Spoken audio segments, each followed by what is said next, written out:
సిద్దిపేట జిల్లా కొండపాక మండల కేంద్రంలో 3 రోజుల పాటు జరిగే రుద్రేశ్వర వార్షిక బ్రహ్మోత్సవాలలో అందరూ పాల్గొనాలని సర్పంచ్ మంచాల నవీన శ్రీనివాస్ గౌడ్ కోరారు. కాకతీయుల కాలం నాటి నుండి ప్రతి ఏటా కొండపాకలో నిర్వహించే రుద్రేశ్వరుడి సంతదార మహాభిషేకంలో పాల్గొంటే కోరిన కోరికలు నెరవేరుతాయన్నారు. అలాగే శివరాత్రి పర్వదినం పురస్కరించుకొని నిర్వహించే శివపార్వతుల కళ్యాణంలో ప్రతి ఒక్కరూ పాల్గొనాలని కోరారు. కాకతీయుల కాలం నాటి రుద్రేశ్వరుడు మన కొండపాక గ్రామంలో ఉండడం మన అందరి అదృష్టము. పురాతనమైనటువంటి రుద్రేశ్వరాలయాన్ని మన దాతలు, కొండపాకలో ఉన్నటువంటి ప్రజలు అందరూ, కమిటీ సభ్యులు అందరూ సహకరించి మనం దీన్ని పునర్నిర్మించుకోవడం జరిగింది. ఈ దేవాలయంలో ప్రతి సంవత్సరము 3 రోజులు అంగరంగ వైభవంగా పూజలు చేసుకోవడం జరుగుతుంది. ఈ పూజలకు సహకరించే కమిటీ సభ్యులు మరియు బ్రాహ్మణులు వీళ్ళందరికీ ధన్యవాదాలు. ఇంత గొప్ప దేవాలయము మన కొండపాకలో ఉండడం మన అందరి అదృష్టము.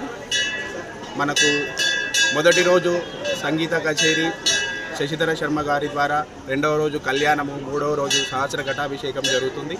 ఈ కార్యక్రమానికి మన గ్రామ ప్రజలు, అదేవిధంగా చుట్టుపక్కల గ్రామ ప్రజలు కూడా వచ్చి దర్శనం చేసుకొని భగవంతుడి కృపకు పాత్రలు కావాలని కోరుకుంటున్నాను. కొండపాక రుద్రేశ్వర ఆలయంలో ఆలయం పునర్నిర్మాణం అయ్యాక ప్రతి సంవత్సరం కూడా అత్యంత వైభవోపేతంగా నిర్వహిస్తున్న మహాశివరాత్రి బ్రహ్మోత్సవాల సంరంభంలో ఈ 3 రోజులు అంటే నిన్న, ఇవాళ, రేపు అత్యంత వైభవంగా శివరాత్రి మహోత్సవాలను అందరము మహాత్ములు, జగద్గురువుల ఆశీస్సులతో అత్యంత వైభవంగా భక్తి ప్రపత్తులతో మనం నిర్వహించుకుంటూ ఉన్నాము. ఈ కొండపాక గ్రామ శివాలయం యొక్క విశిష్టత ఏమంటే, ఇక్కడ దక్షిణాంనాయ శృంగేరి శారదాపీఠం జగద్గురువులు ఈ ఆలయానికి ఇచ్చేసి స్వయంగా వారి కరకమలములచే అభిషేకం చేశారు. కంచి కామకోటి పీఠాధీశ్వరులు ఇచ్చేసి అభిషేకం చేశారు. అనేక మంది ధర్మాచార్యులు, పీఠాధీశ్వరులు పూజించి అర్చించినటువంటి ఈ రుద్రేశ్వర ఆలయంలో శ్రీ గురు మదనానంద సరస్వతి పీఠాధీశ్వరులైన మాధవానంద సరస్వతి స్వామివారి మార్గదర్శనంలో వారు మొదటి రోజు అంటే నిన్న జ్యోతి ప్రకాశం చేసి ఉత్సవాలను ఆరంభించారు.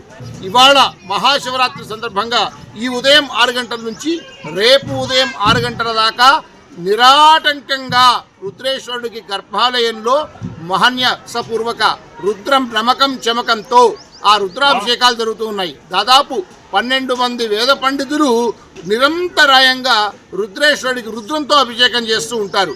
ఈ విశేషం ఏమంటే, స్పర్శ దర్శనం